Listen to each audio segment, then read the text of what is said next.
Hello to everyone. Thank you for participating today. Hopefully, more of you will turn on your camera so I can keep an eye on you and seeing if you're sleeping or not. But it just helps me gauge the feel for what I'm saying and whether it's coming across or I can kind of gauge that. So I appreciate that. Okay, we'll start. Join your palms and bow. Recitation of the four great vows. I vow to deliver innumerable sentient beings. I vow to cut off endless vexations. I vow to master limitless approaches to Dharma. I vow to attain supreme Buddhahood. Welcome to you all. Today, we're going to go back to the technical and going to go back into the practice. Last week and the week before, we were talking about sincerity as a very important characteristic of the practice. And now we're coming back into what the practice is.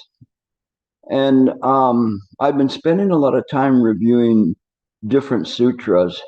And I came upon this one as I was reviewing the Shurangama Sutra.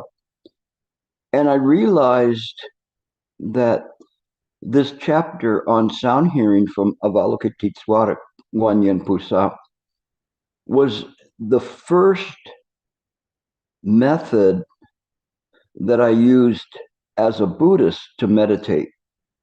Before that, I was using Qigong methods when I first started out, and they were quite useful for me to develop a concentration and a quietness in terms of the practice.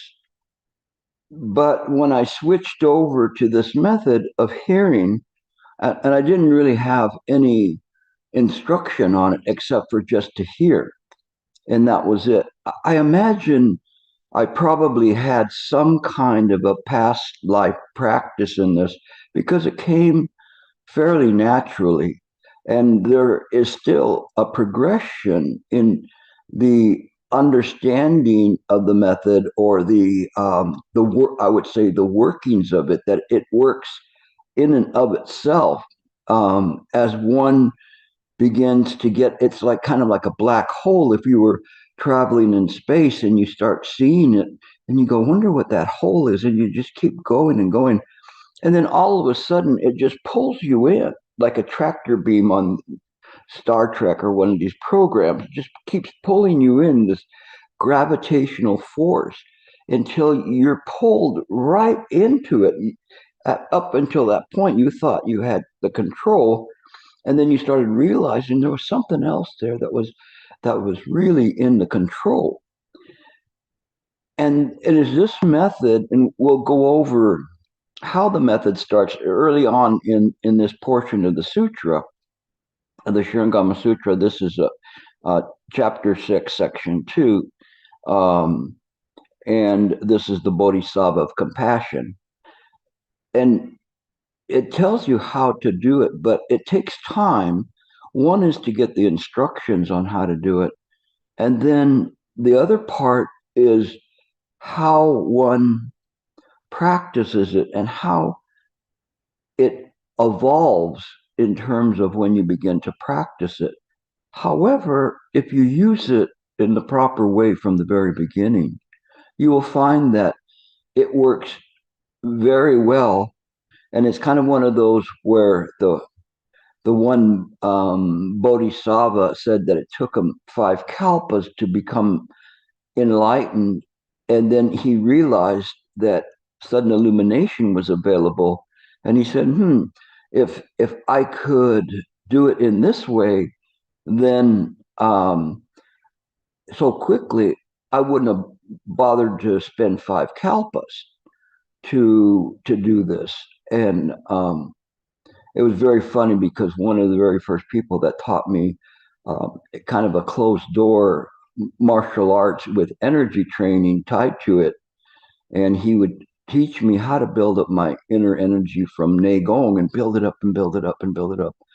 And then one day he just told me, and he said, you can build up the nego can come very quickly. You just have to go like, and there it is. And I told him, why didn't you teach me this from the beginning? And he said, because you never would have understood it back then. So now that you understand it, you can bring it up very, very quickly. But back then, you would just be sniffing at the wind. And so it is in this way that we begin to practice and practice in a way that enables us to get a deeper meaning as to it, or a maturation of it.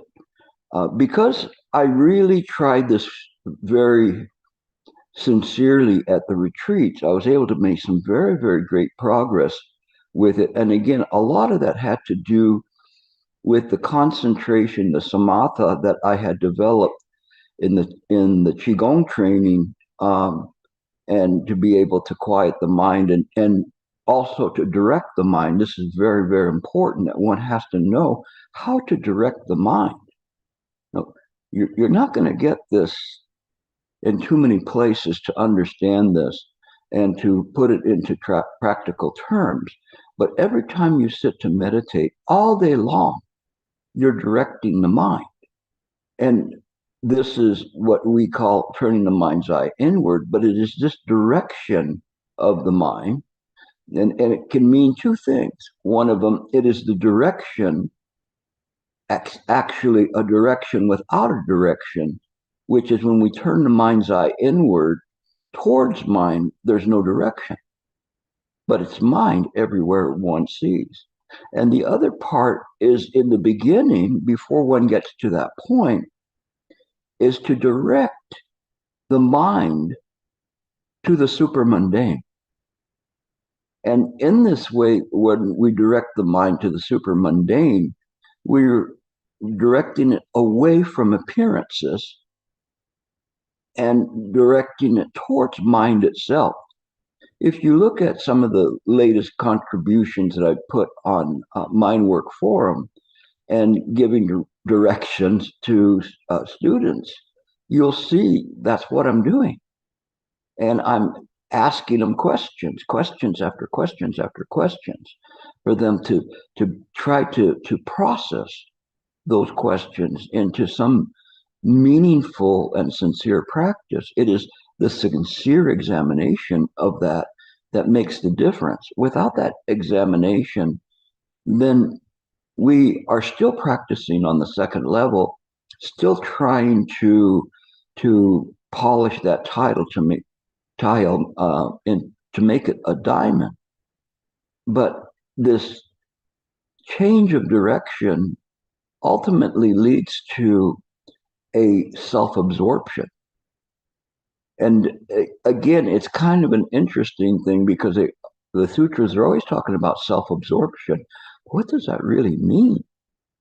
To me, self-absorption is mind eating mind, or mind absorbing the appearance that there's this second mind, that there's this lesser mind, this mundane mind versus a super mundane mind.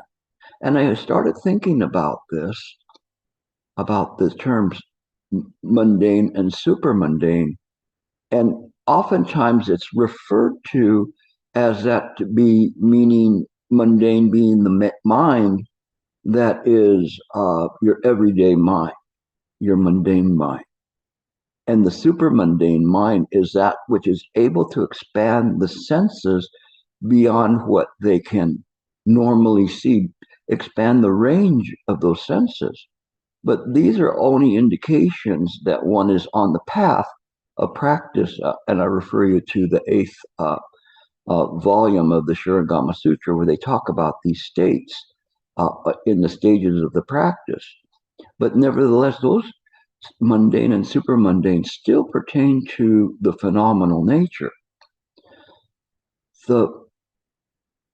The mind, the true mind, is both mundane and super mundane, because those are still apprehensions of phenomena and appearances of phenomena. And the trickiest one about all of this that we don't get is our thinking. Our very thinking is phenomenal. It doesn't really exist. This is hard for us to understand this. It truly is hard. And you're brave Bodhisattva warriors to keep coming here and coming here, even though what I'm saying, sometimes you don't know what key I'm playing in, or you know part of it, but every time you come, it becomes a little bit clear. But yet, I tell you, not yet, not yet. You're not there yet.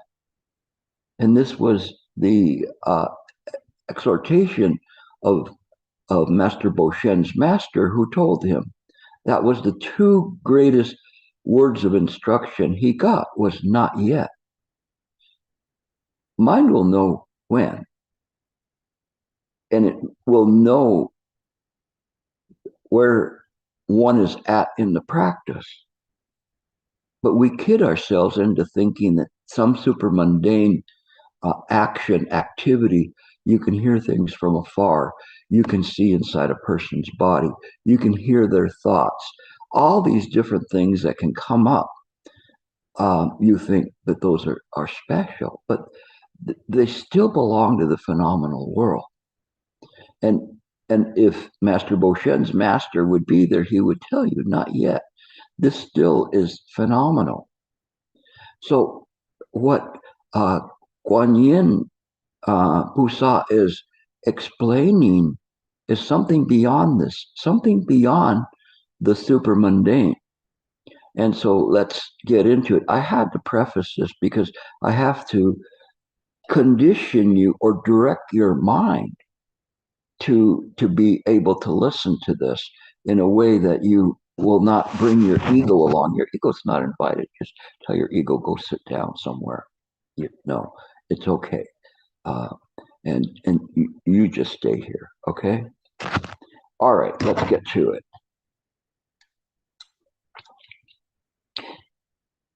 Avalokitesvara, also known as the Bodhisattva who hears the cries of the world, rose from his seat and prostrated and said, "World-honored one, countless eons ago, there's a Bodhisattva named Avalokitesvara who inspired me to make the vow to realize Bodhi mind." So this is, first we have this inspiration. And this year from Dharma Drum, they're talking about the inspiration of a vow. This is exactly it. This is what the theme of the Dharma Drum is this power of the inspiration of a vow.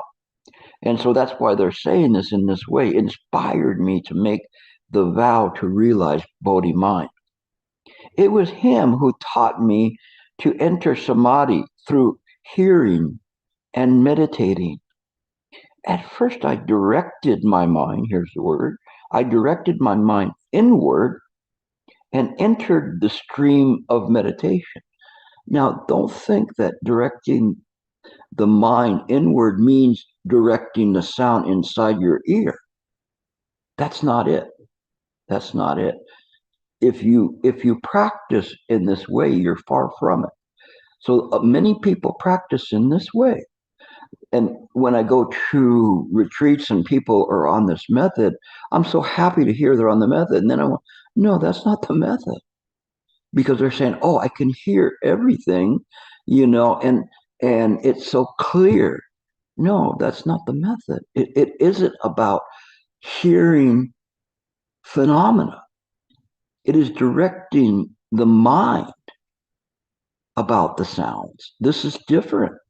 It is using concentration to investigate and cultivate this hearing. And it is not directing the mind to listen more carefully to the sounds, because then you just sit there, and anybody who's used this method before will know what I'm talking about. You'll sit there and say, please, please, geese, fly over so I can hear you. Please, the wind blow or the rain fall or the wind rustle the leaves of the trees. I'll even take a fart right now. and listen to that. So you develop a craving for the sounds. This is the opposite of this. This is when we direct the mind to the hearing, there is a state of equanimity. It doesn't matter whether one hears a fart or hears a goose flying by or a goose fart. It doesn't matter. Whatever's coming in is coming in. And it doesn't matter if there isn't any phenomenal sound at all. This method was, in other places, they indicate that Guan Yin went to the beach and was listening to the rise and fall of the sounds of the waves. But then people misunderstand this, and they're thinking that the attention is in the rise and fall of the sounds, but it isn't in this way. So let's go further. Let's see what you can do with this. It said, I directed my hearing inward and entered the stream of meditation. Then I detached the hearing from the objects, making no distinctions. This is what I was talking about, the state of equanimity. It's a non-discriminating, non-differentiating mind. Why? Because that's what mind is. Mind doesn't differentiate. Mind doesn't discriminate. Mind is thus. It's just this way.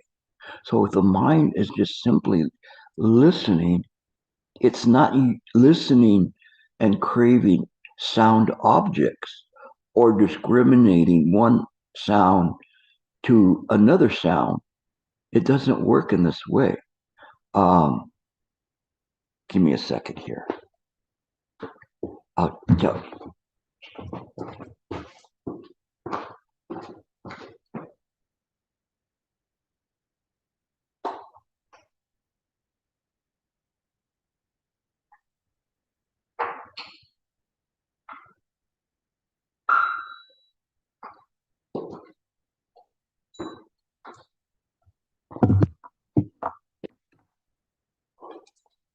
Compare these sounds.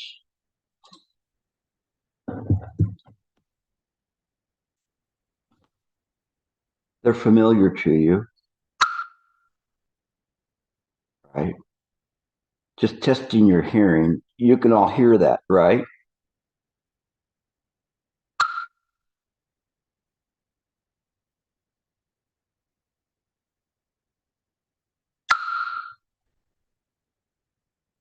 Very sharp sound. Does it give you some mental impression? As you hear it, does it give you a mental impression? Now listen to this sound. What does this sound like?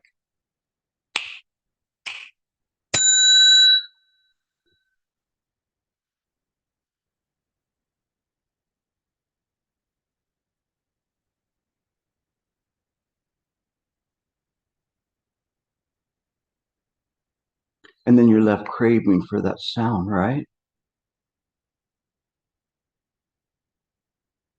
Which of those sounds would you rather hear?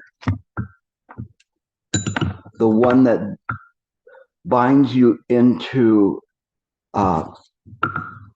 motionlessness, ties you up, jails you, or the one of liberation, click, click, ding.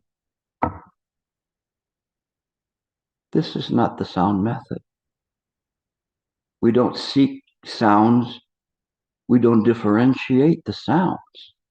We just simply see or listen to them, understanding that turning the mind's eye inward, it is mind projecting the sound, which is projected upon mind. Where is there a place that says that this sound is real or not real? This sound hearing method is the method of thusness. thusness of mind has nothing to do with the sounds.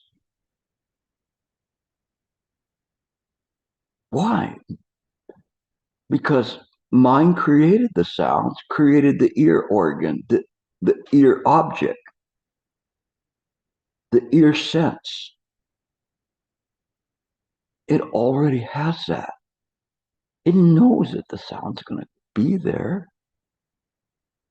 Even in my mind's eye or ear, I already knew the sound was coming. And so as a result of that, I am not surprised by it. I want to use it, and I want to project on mind something to make an example, to help you to understand and not grasp at the sound. This method is so powerful, incredibly powerful, but you mess it up because you're craving sound. Give me the birds. I want to hear the geese flying by, And I remember sitting there in Dharma Drum Retreat Center and hearing the geese go by. I could hear their wings, and I was going, wait, who's hearing these geese fly by? And I just pulled myself out of it, and I pulled myself deeper into this practice of sound hearing. Your mind is very clever. It will produce things. Sometimes they're mundane, sometimes they're super mundane. I once had a retreat where I was meditating and I could hear my heartbeat. And the only times I've ever heard my heartbeat like that was maybe the first time I fell in love or something, and it beats out like a cartoon. But I could hear my heartbeat. And then I had this weird voice come and say, if you can hear your heartbeat, you can hear everybody's heartbeat. And I went, okay. And then all of a sudden I heard boop, boop, boop, boop, boop, boop, boop, boop, boop, all over the room. And I went, wait a second, this is not the practice. What good is it if I can hear everybody's heartbeat? That doesn't get me anywhere. That's multiple vexations at that point. And so I put that down. I didn't fall into the trap of going, wow, I can hear everybody's heartbeat. And it went away. This is super mundane. We can't say it's real or unreal. It's just an experience of the super mundane. But still, that's within phenomena. And so it doesn't work in that way. We still just have to just sit, concentrate on this incredibly powerful samadhi, such a clear samadhi that comes when one is not craving or differentiating sound from quietness or differentiating one sound over another sound. Then the mind is crystal clear. It can hear the sound from the beginning to the end without discriminating about it. Okay, so let's go back. Making no distinctions between sound and silence, disturbance and stillness.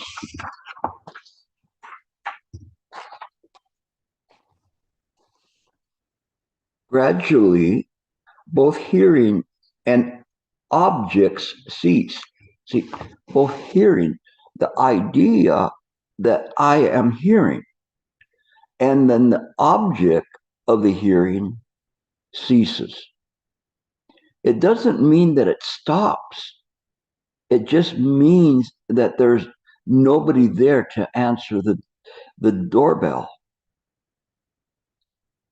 There's still, mind is still there. Mind is still pushing on that doorbell. Mind as the doorbell still making the sound.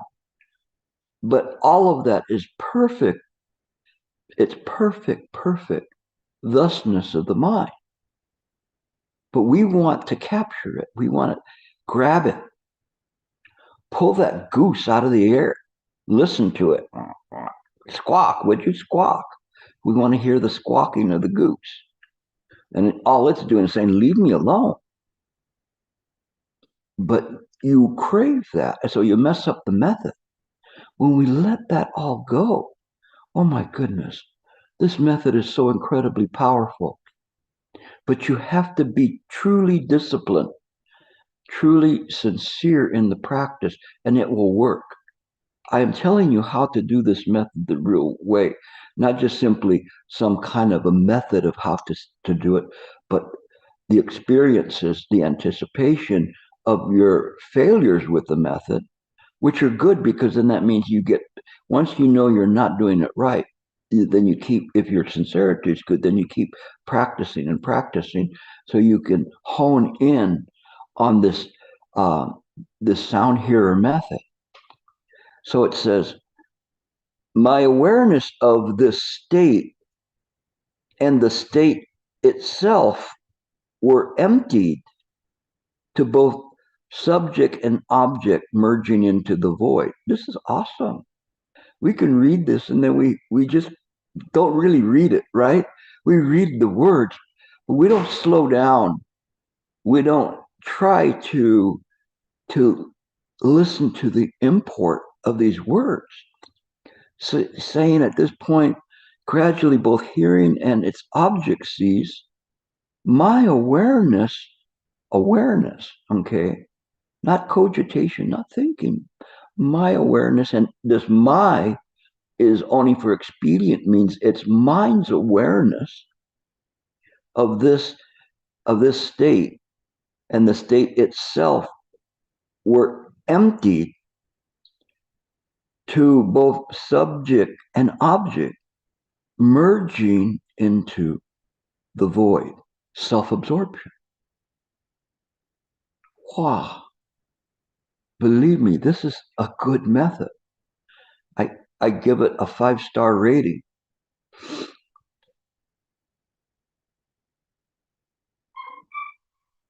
Then even the process, okay, while the pure mind becoming all embracing. So it's merging into the void, and the pure mind becomes all embracing. What does this mean? What do you think?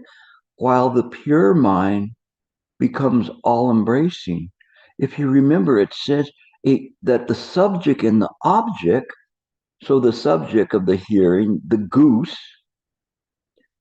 and you listening to him merge into the void. So both you and the goose are gone.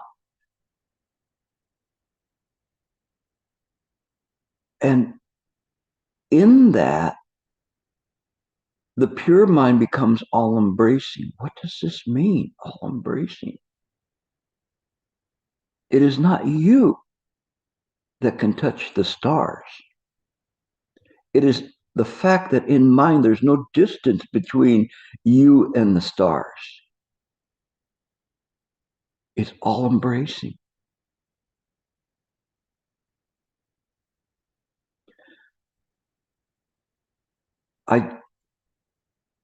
I really ask you to listen quite sincerely right now. What I'm presenting to you is coming from the heart, from Guanyin Pusa. If you can understand these words, the import of them is the difference between life and death. Then even the process of emptying, even the process of like erasing the idea of the self, process of emptying and emptiness itself vanishes, because emptiness is just a word that we use because we don't know what that experience is of just thusness. So we call it a name. Let's call it empty. We could call it baloney, and then it would be baloney. the one poet that wrote, "A rose is a rose, by any other name, it's still a rose. It is not. It is not the name itself that makes it a rose." Okay.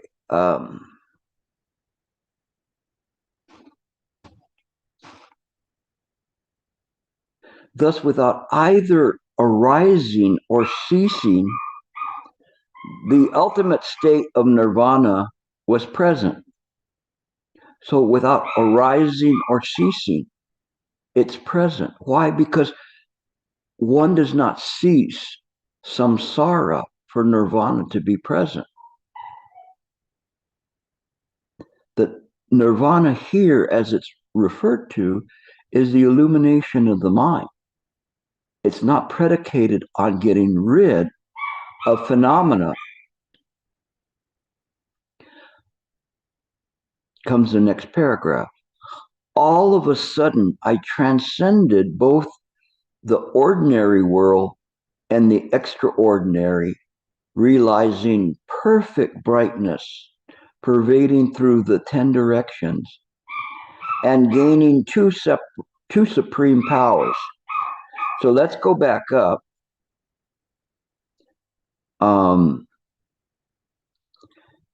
And work through that, because this is good stuff. But if you miss it on the first try, go back over it. Don't presume that you understood it. It's too deep. Stuff like this is too deep. That's why the people say, "Oh, Gilbert, don't teach this stuff to the people. They won't understand it. They will have fear and confusion." Even the sutras say that. That's baloney. Empty baloney, but it's baloney. It isn't that way. I'm presenting to you how to penetrate the sutras so you can do it on your own.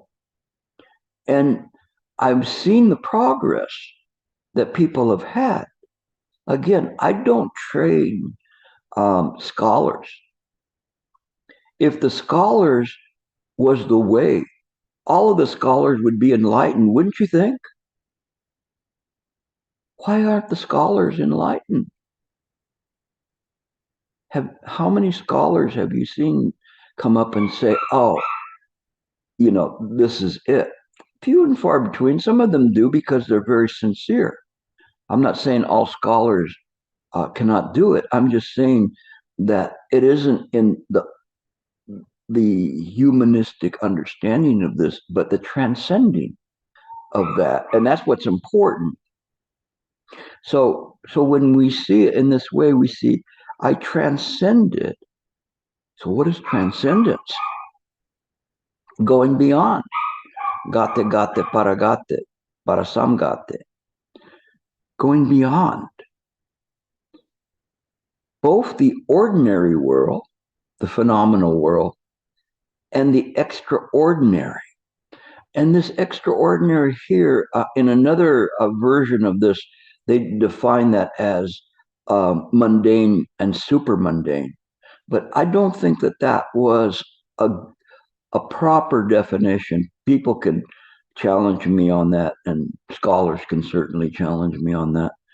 But to me, because I believe super mundane still belongs to the phenomenal world, because there's nothing extraordinary about mind. Mind is just thusness. But what I think it means, this extraordinary, which isn't really extraordinary. Why would we say it that way, or super mundane in that way? We would. Those are just indicia in the phenomenal world that there's something more to this world and this mind that can be grasped in samsara. It should be the ordinary world and the absolute to make it consistent with Nagarjuna's middle way of the two truths apparent and absolute reality. Realizing the perfect brightness pervading throughout the 10 directions and gaining these two supreme powers. So when the mind is released from all notions, all things, Why does it have to hang its banner on the notions? It created the notions. It's like creating a Nobel Prize and saying, I'd like to accept this award for the Nobel. Well, Mr. Nobel, aren't you the the one that created the Nobel Prize? How can you award it to yourself? It wouldn't make sense, would it?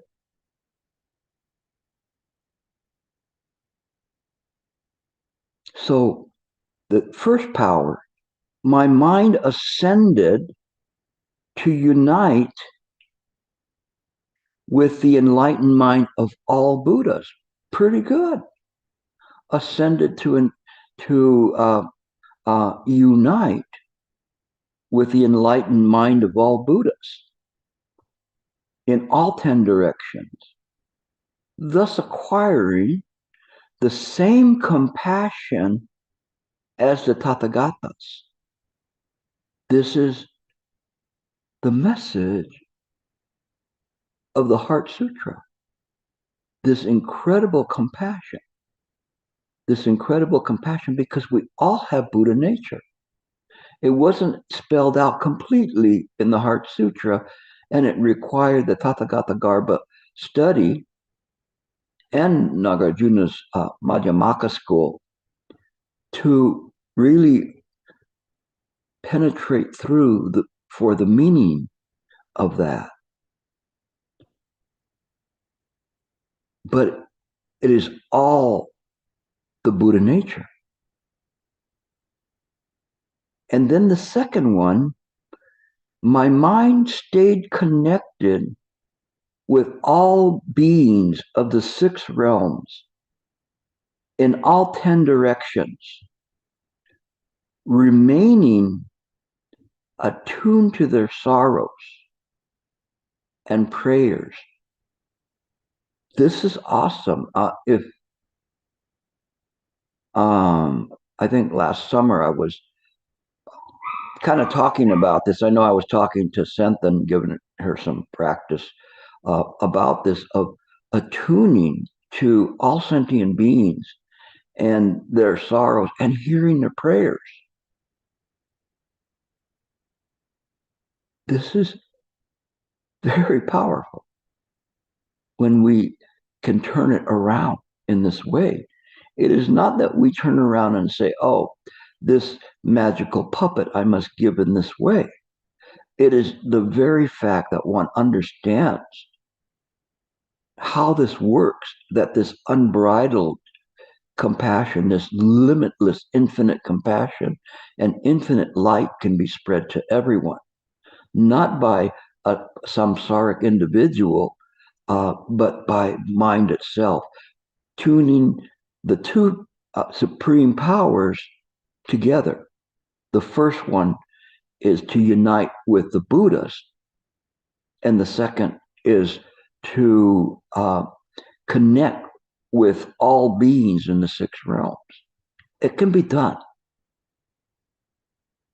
But like I mentioned to somebody in my mind work forum, you're going to need a bigger bowl because there's plenty of people to shuffle over. Then it continues.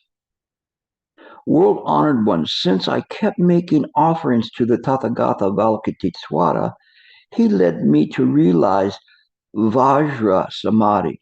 Now, the term Vajra is a very important term in not only in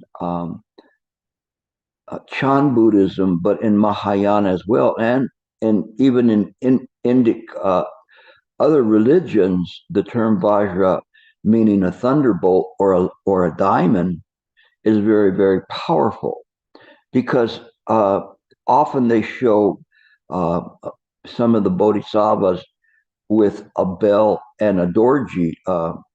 It represents a thunderbolt, which is kind of like connected on both sides like this, and they're kind of open, and that is the thing used for the thunderbolt.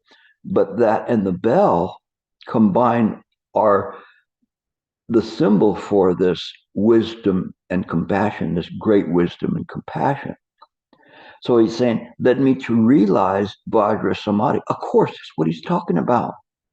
He's talking about this incredibly profound wisdom, incredibly profound direction of the mind in this way, naturally, intrinsically in this way, intrinsic with all the Buddhas. All the Buddhists have passed this way and understand this. And it is that is the reason that one enters this world later on, awakened to the fact that the function of the mind is to reappear and to use an appearance body to come back. We may not be the Buddha and have the Nirmanakaya appearance body that way, but our nature is Buddha nature. How could we not have this appearance body and appear in this world? It doesn't mean that we walk around possessing all the faculties of a Buddha of complete enlightenment, but we represent a part of that. We represent a way, an extension of that function. As long as we don't think we're an extension of the function, we just simply act naturally, we're an extension.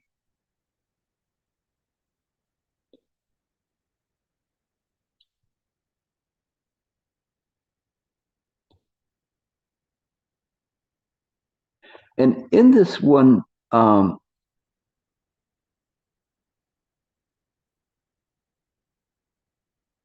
where they say in this that in six realms and all, remaining attuned to their sorrows and prayers, this being attuned was something that Master Sheng used to say was resonate. Everyone resonates in this sound. Everyone resonates, and we attune ourselves to the sorrow and the sufferings. It doesn't mean that we too are suffering, but it means that we're not apart from the suffering of sentient beings, because the Buddha body, the Dharmakaya, all of that belongs there. And how could we not sense it? So it's this resonance that we do. And this resonance, my dear students, is really what we do all the time. We're always resonating with other sentient beings, always resonating. We want to make the connection in this way. When Shifu said this to me, I felt it right away, understood what he was talking about. This tuning that we have. Like, and what is the tuning? The sound of the tuning? Anybody know what the sound is? Nobody? Oh. The sound represents the sound of this resonation of all. And we have this vibration in our heart. And we send it out when we see people and we smile. When we cry tears for them, we cry with the same sound. This is the true practice. Don't read the sutras and just go by them. Pick and look at each and every word if you really want to get this. I've been training you, some of you for several years. So you should be able to pick this up and penetrate now. Now, we continue.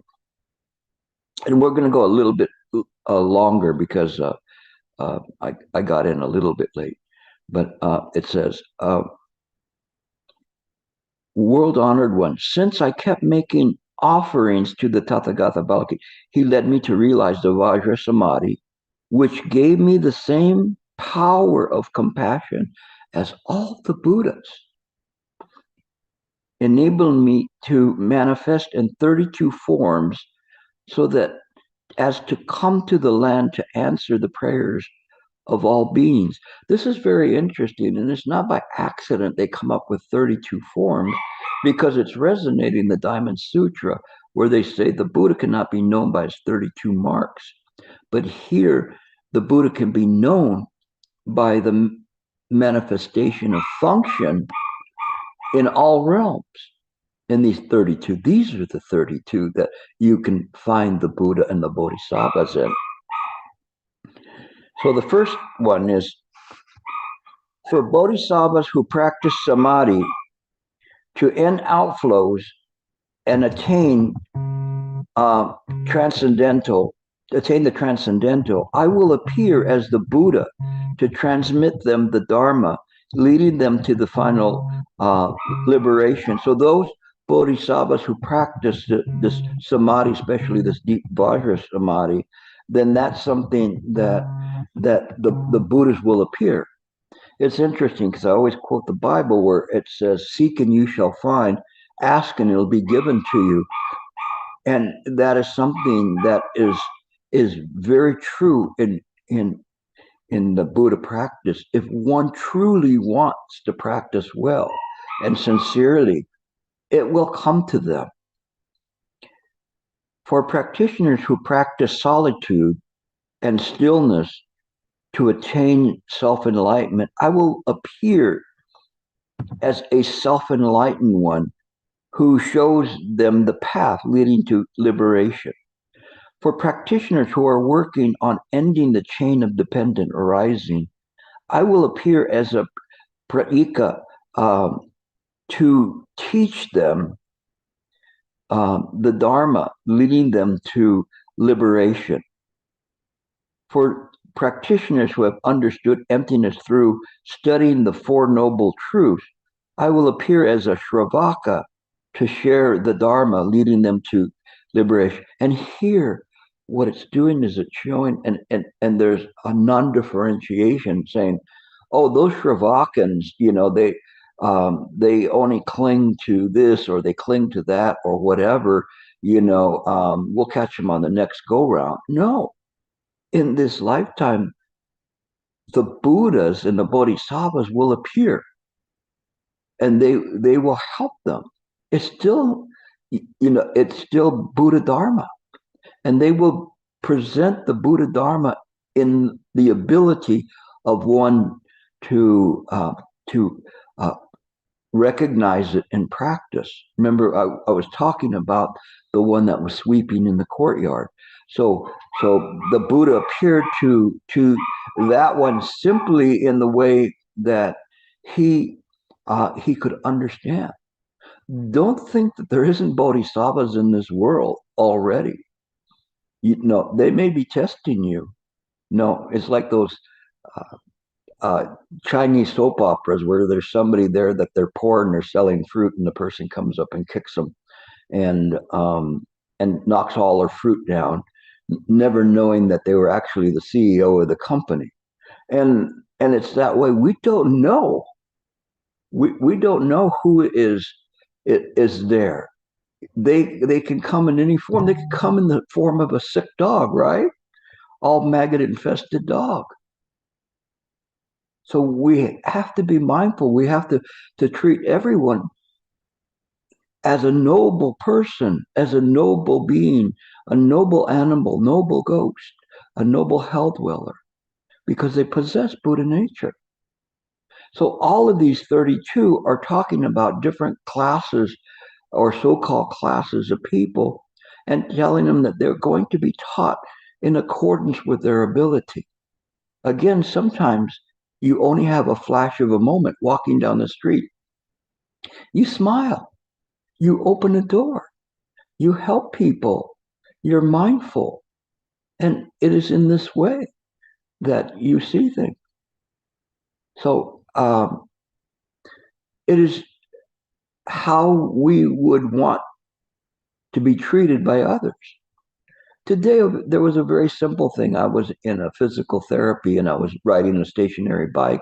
And an older lady saw me and said, oh, your phone's about to fall out of your back pocket. And I went, oh, thank you. She could have just got, I wonder if it's going to fall or not. Some people are cruel like that. But she wanted to be helpful. She's a bodhisattva. Maybe not at the 10th degree, but she's on her way. She cares for others. It didn't concern her but she wanted, hopefully not that I break my phone or drop it and not see it. So all of these, we have to see that they're people, and we act the same. We are an extension of Guan Yin, and so we act that way as well. I'm going to go over a few more of these. There's quite a few of them, so I don't 32. So it talks about those who desire to become celestial lords, and they say that he would appear as Lord Chakra to teach them, or those who wish to roam freely, then there is a Lord Isvar Deva to teach them, or to fly freely in space, and there's another Lord for that, or to control ghosts or spirits so as to protect their homeland. And so they will appear as a great warrior, or to rule over the world as so as to protect all beings.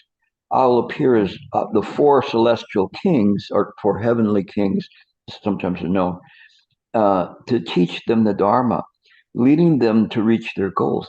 And these, we say, oh, those are all fancy names and imagining. No, trust me. Here, this world is an illusion and imagination, but these other bodhisattvas and heavenly kings, nevertheless, they maintain a certain protection over the world. And one can use it, and I use them all the time to spread protection over the world, over my students. You each are in, you automatically get a protection. And whether you're sleeping at night so that you can sleep well at night. But what if you're on the other side of the world and it's daytime?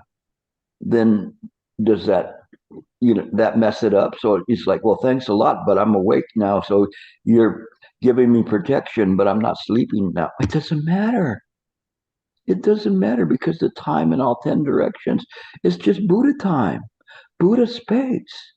So when you give this in this way, in a sincere way, you understand that you can see what's going on the other side of the world. It's very, very simple.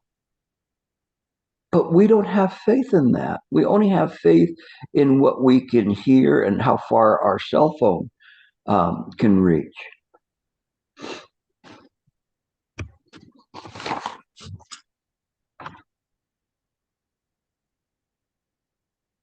When you understand this, then you try to harmonize with all sentient beings. No, before, there's a lot of people that are ghostbusters. I don't know if anybody ever run into a ghostbuster? Raise your hand. No? Anybody? One. Okay. And anybody run into a ghost? Okay. Not too many of you. Oh, that Sam, you're always getting ghosted, I guess. But it's okay. But the ghosts, they have their realm, they have their vexations. I personally don't like to bust ghosts. Master Shen Hua, the great Master Shen Hua, actually challenged the ghost once, and they nearly killed him. And that was good enough proof for me not to challenge ghosts so haphazardly to do that. And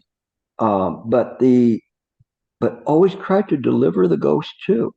When you're trying to solve a problem with somebody who's vexed by ghost, we don't try to beat off the ghost. We are try to help them. It's not easy sometimes, because ghosts, by their nature and their failings of greed, hatred, and ignorance, are not easy to talk to and to reason with. But little by little, they can feel when you're transferring merit to them. Sometimes it's not easy. And if you forget to transfer merit, sometimes they'll remind you and say, hey, what happened with your deal? You're going to transfer merit to me. And you go, yeah, you're right. So I have to constantly be transferring merit, at least in an evening, to all that I promised to transfer merit. But we don't beat them off. We understand them because they're sentient beings. It's a different way of looking at things. And a little bit more. Um,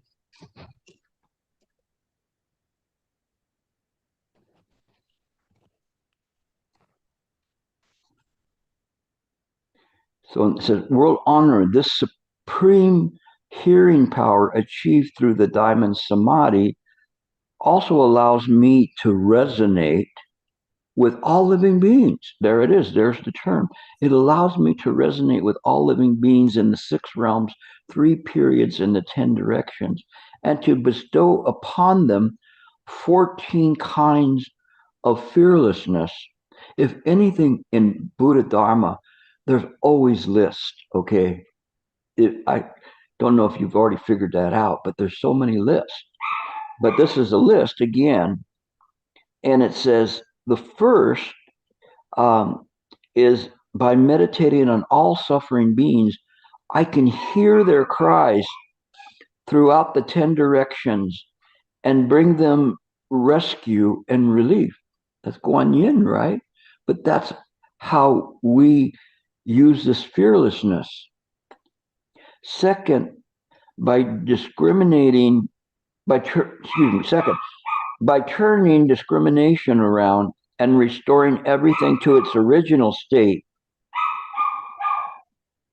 I can ensure that all beings, even if the great fire, in a great fire, you never get burned. But this is the most important part was in the very beginning. By turning discrimination around and restoring everything to its original state. What is the original state? It's the resonance of the mind, the Om. The Om sound stands for the sound of mind itself. And turning everything back around is how we do it. Third, by turning hearing around and restoring to its absolute state, I can ensure that all beings, even if in a great flood, would not get drowned. And so let me go back up a little bit to the second one where it says restoring everything to its original state. How do we restore everything to its original state? How did we get out of whack in the first place? What did the Buddha's first teachings? The law of dependent origination. And so when we restore everything to its original state, it is that our practice of going backwards through the 12 nidanas, all the way to the root, the nescient entrenchment, like the Queen Shamala Devi from the Lion's Roar Sutra mentioned this nescient entrenchment, this entrenchment of ignorance, where everything began to become or appear to become a dual, something craving something, something sensing something, something becoming into life. So when we restore everything to its original state, this is what we do in samadhi, in our practice. If we practice sincerely, we understand we're the engineers of everything. We can do that. If it went out of whack, we can fix it. If our tire went out of balance, we can find a way to balance it.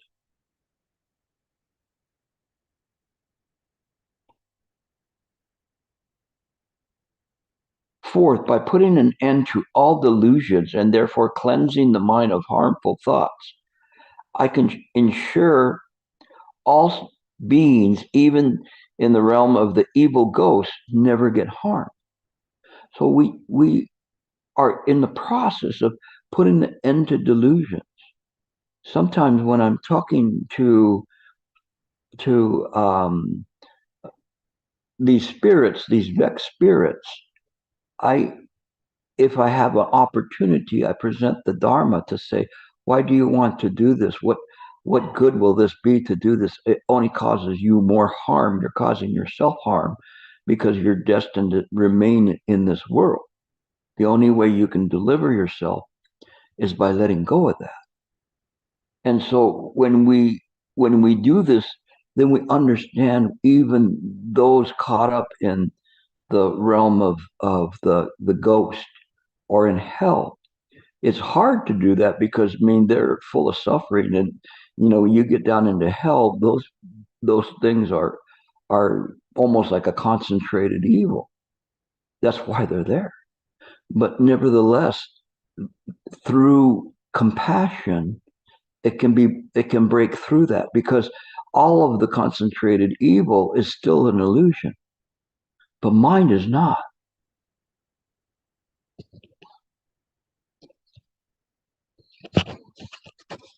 And it talks about some more like that, but there was one part I wanted to finish with, and we're getting down to like the 13th. Let me see. Um,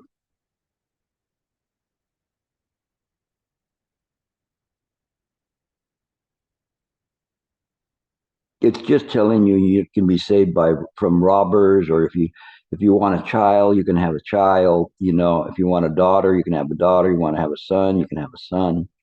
Um,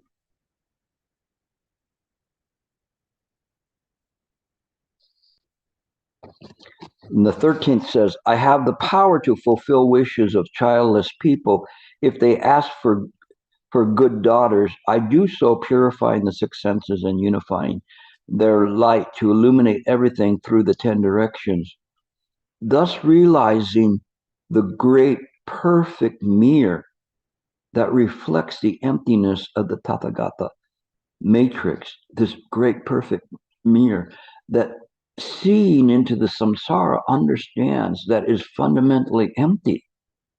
And this Tathagata matrix, we could also use the term mind ground, that this is a mind ground that is there.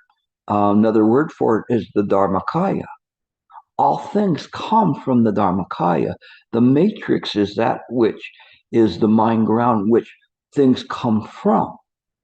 If we don't understand this, we turn it the other way, the wrong way, and we think that our ego creates it. Our ego is only part of the delusion. But we set that into motion. But that's why there is salvation there, because of the fact that we understand that the power of the mind, and we are the power of the mind. If we want to change everything into a crummy place, you know, some politician's idea of the Pure Land, it will manifest, and the more people follow them, the more worse the world gets because they're created in that image. But that's why we have to counterbalance that with an understanding. Little by little, it will change, but who knows how many kalpas or eons it will take.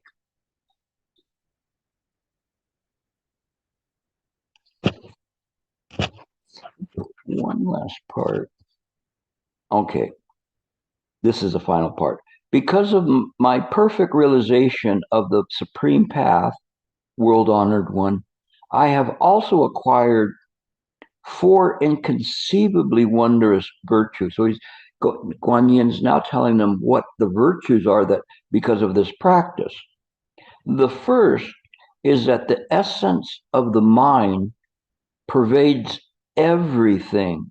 Seeing, hearing, feeling, knowing are no longer separated, but become one perfect, pure, precious bodhi. So I can manifest different forms and perform countless efficacious suit mantras. I may appear with one head, three heads, five heads, seven heads, nine heads, 11 heads, or even 108 heads, 1,000 heads, 10,000 heads, as many as 84,000 heads.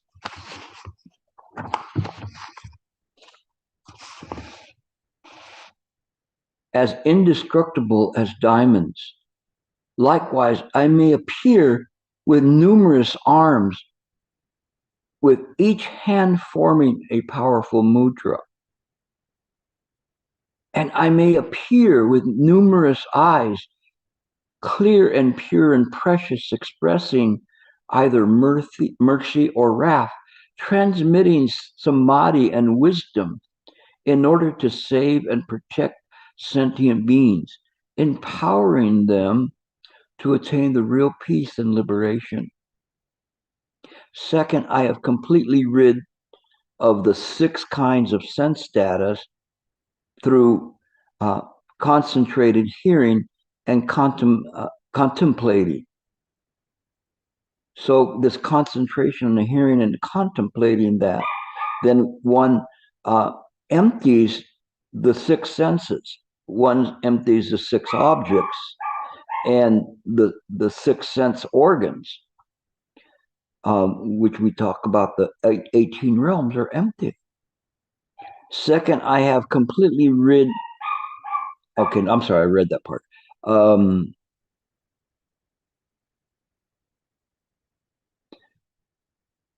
I have reached such perfection with my fundamental practice by purifying the faculty of hearing.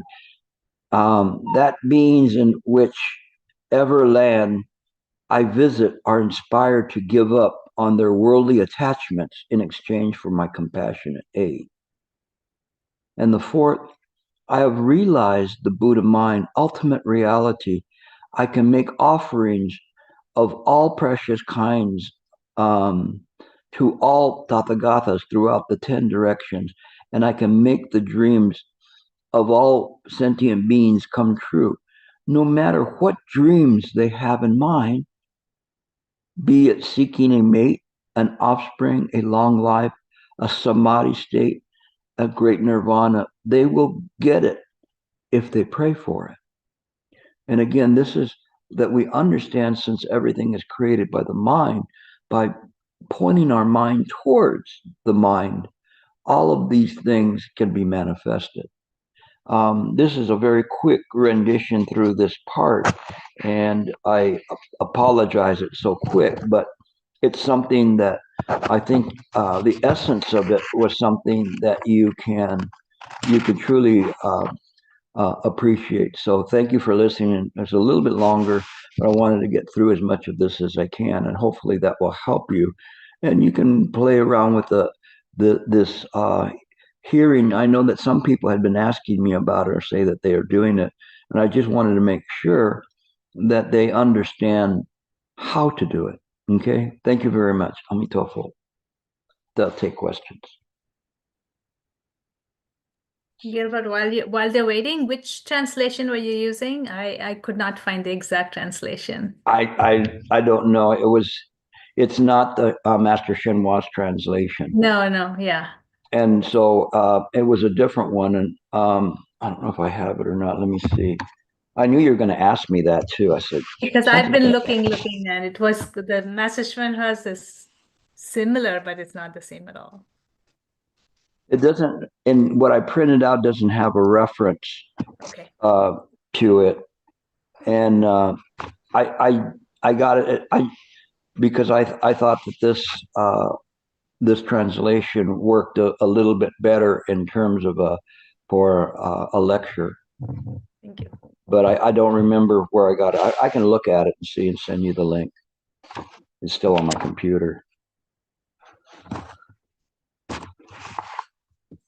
Okay, Sam, what's up?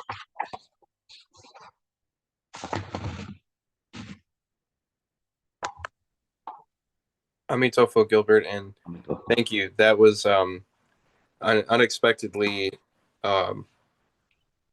strong lecture, I guess, to say the least. I feel like in the Looney Tunes, when an explosion goes off and their beak's on the other side of their head.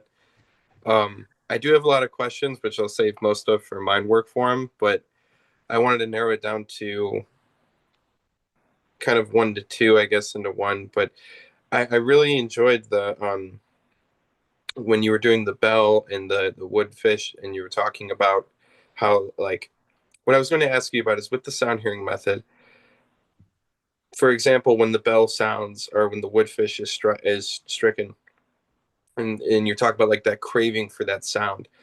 Is this like how they talk about outflows in the Shurangama Sutra, where that craving, that reaching out, that trying to grab onto it is the outflows, and sound hearing and that's improper. That's not the right method. But when done correctly, is it just these outflows are extinguished in that sense, or is it because you also talked about it's the mind's eye being involved, and it made me think of there's a phrase in Gateless Gate, when hearing with the eye, it is truly intimate, or this matter is truly intimate. And I understand this is not the eye organ, this is the mind's eye.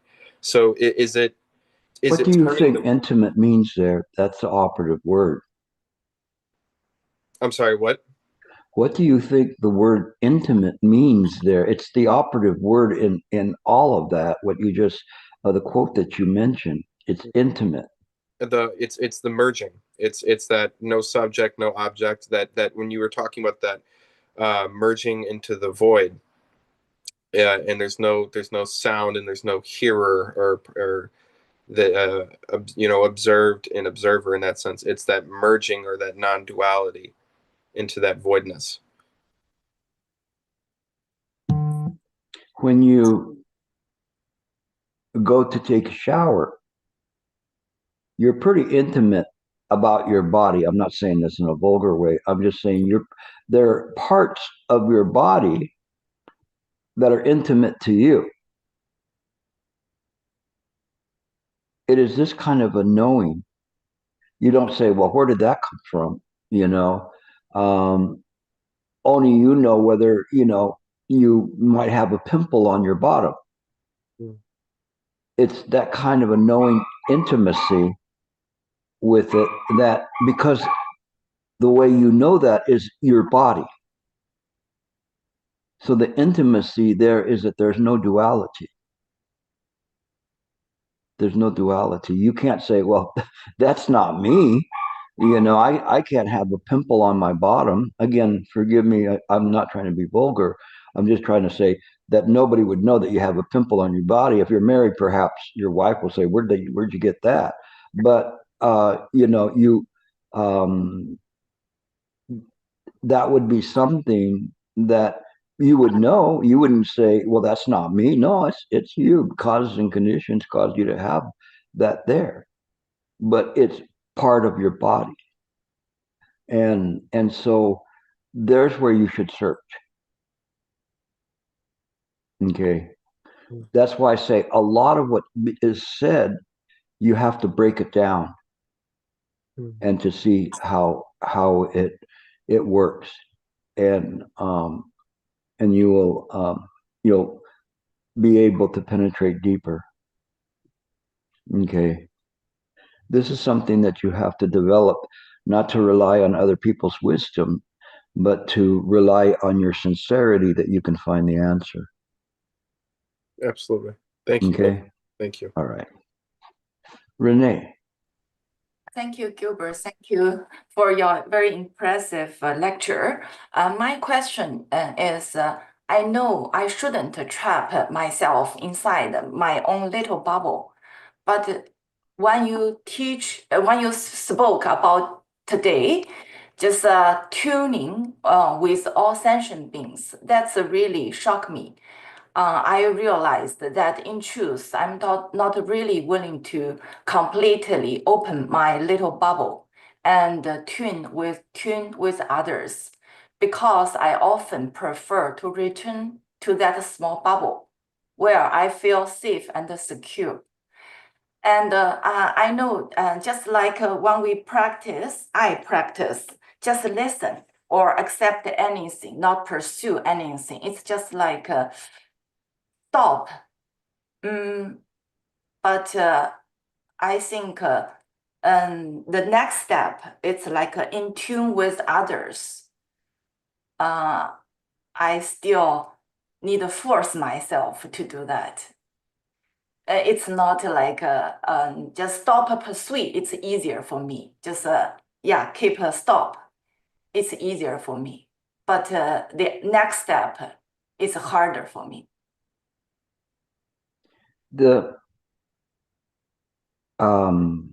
It's easier for you, but more painful. So you have to overcome that.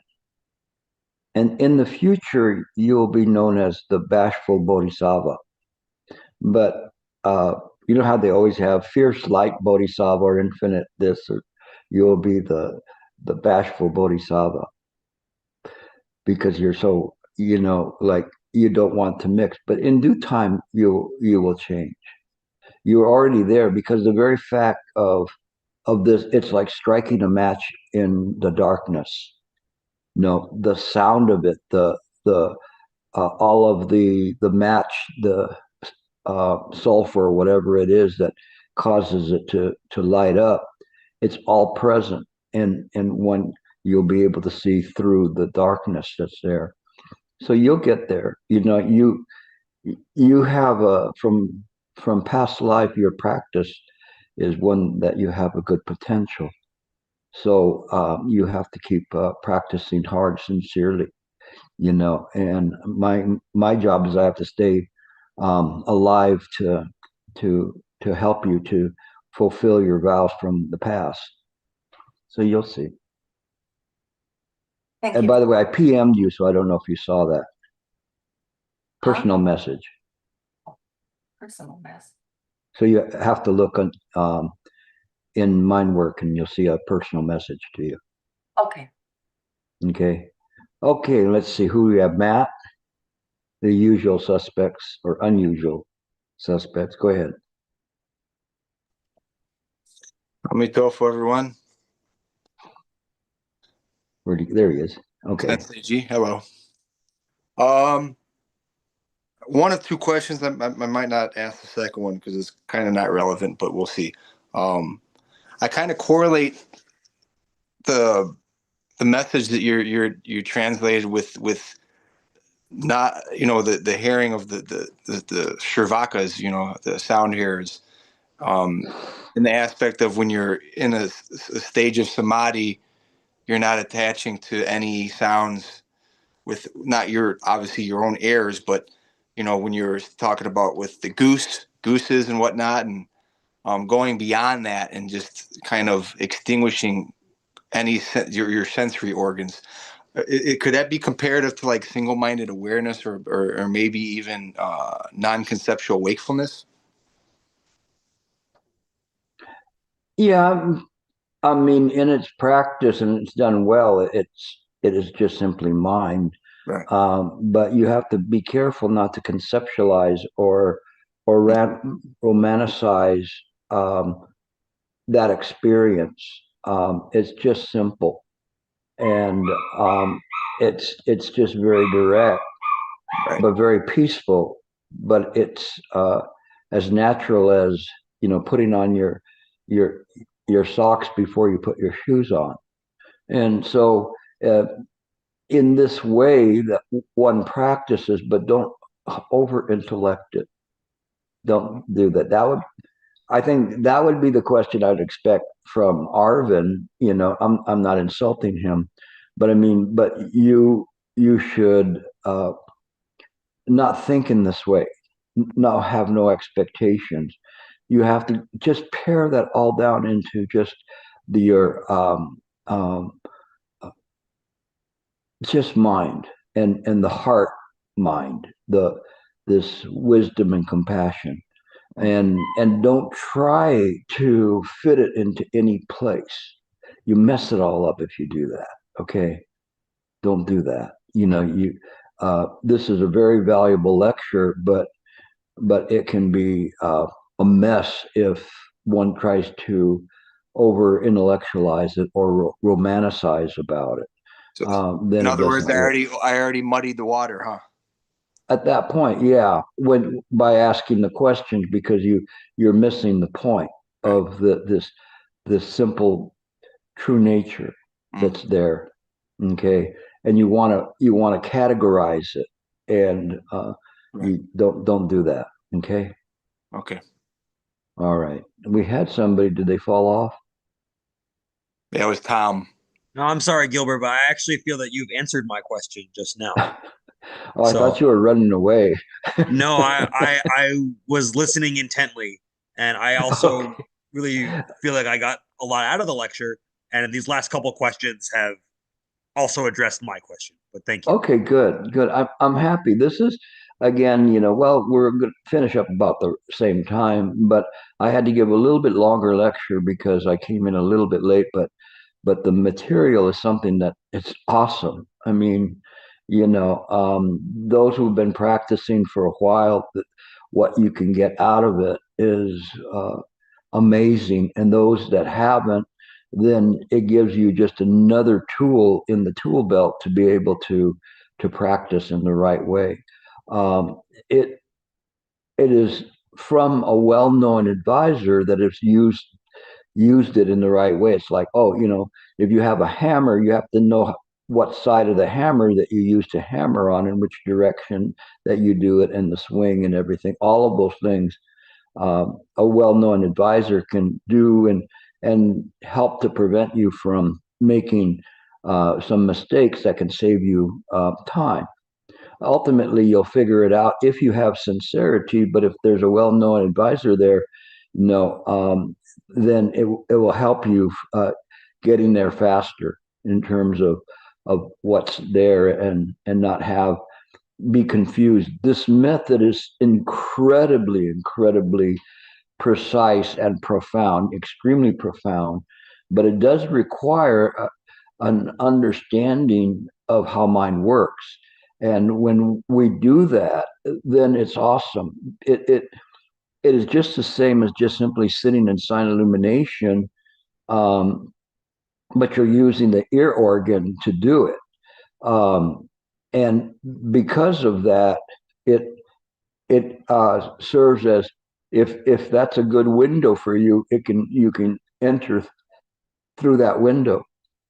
But what you do is you just stop the mind from clinging to any type of sound, rather than trying to perfect the sound. One just lets go of it. Not bad. It doesn't mean that you're not listening, you're not hearing things. You can hear it. Again, you could hear the sound of the goose farting as it's flying above. It's so hypersensitive, but it doesn't think, oh, that's gross. It would just understand that was natural. So it's important that we understand how to use that method. But again, I had very great success with that method. And it really can bring you to a state of this Vajra samadhi. I mean, a very deep, incredible diamond samadhi. Okay, there's different kinds of samadhi. Some of them, they're good. Some of them are basic, and this kind here is can be very powerful. Okay, anybody else? All right, Jake. Hi, Gilbert. I'll ask a quick question. You mentioned transferring merit briefly, and I've been um, transferring merit, and I think that sometimes what I try to do is keep it as like not conceptual as possible, and it feels like it can really come from the heart, and people come up who I transfer merit to who I'm not, haven't thought about in years, and I think that that can be like really beautiful. But now I sort of have like a list, like I have like kind of a list of people, and I don't want to forget, like uh who to transfer merit to. And I think that it's kind of become a bit rote and sort of like too conceptual, and then it feels like it doesn't come from the heart. And so I was just thinking about that in terms of like what you said today about remembering to transfer merit to ghosts. Like, how do you balance those things, I guess? Your question is very honest and important. I kind of came around that question from a different viewpoint. I had the sincerity of passing the Dharma or transferring merit to people, but I realized the limitations of being a sentient being and doing that. And one of the things that can happen initially, can happen, is that you can not have faith and say, am I just doing this, or am I tricking myself? That's yourself messing with you. Don't pay attention to that. Don't pay attention. You have to understand you have the most powerful tool in the cosmos at your disposal, and you can use it. And one day I was so stunned that, because I just wished I could give more and more and more. And something happened to me that was very amazing, that led me to feel that. And it was something that was talked about in this particular sutra, that it made me know that the samsaric world is an imagination, but this great sincerity is real. It's really real. So you have to bring your faith with you. And if you can bring your faith with you and up it, amp it more, it will work. It's not easy, especially for a Westerner, to have this kind of a faith. You're not brought into this world where, you came in devotionally. So it's not easy to do that. Others that are Asian, no, even Indian, they are more attuned to those kinds of experiences. But somebody like you, this definitely wasn't something that you talked about at dinner time, or held your hands and prayed to the Buddha at dinner time.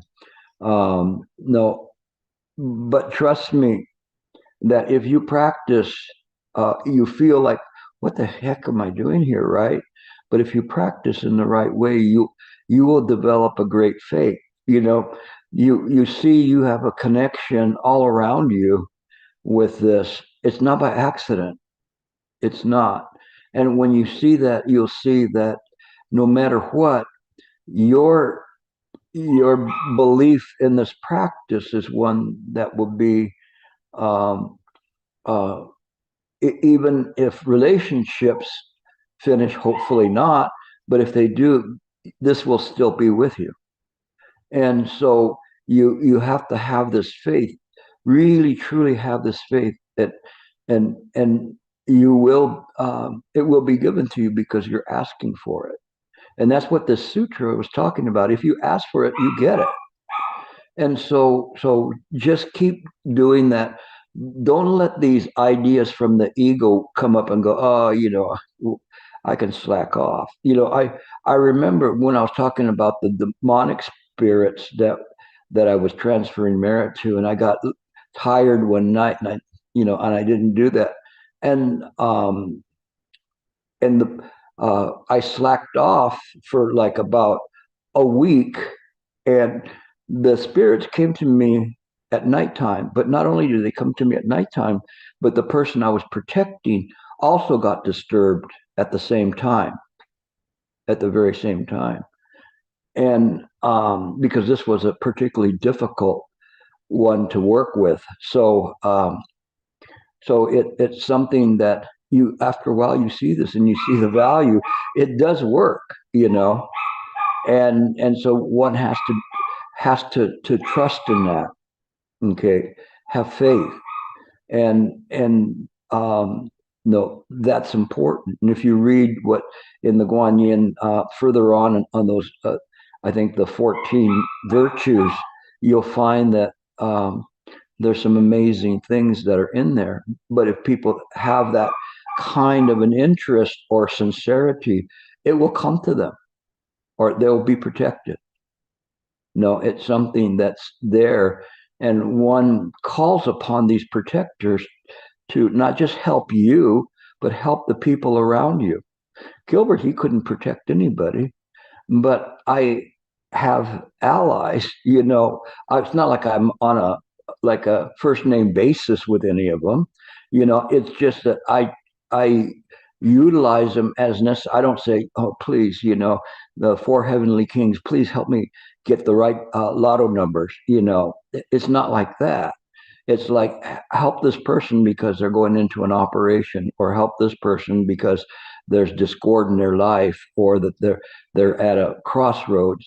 You use it in this way, in a non-selfish way, and you'll be surprised how powerful it is. It's very incredible. Coming again from a Western way, it's hard, because you haven't been exposed to this. But if you have the faith, believe me, later on those things will come to you as is necessary. If you try to pull like the farmer pulling up his rice plants to make them taller to cultivate faster, then they'll all fall down.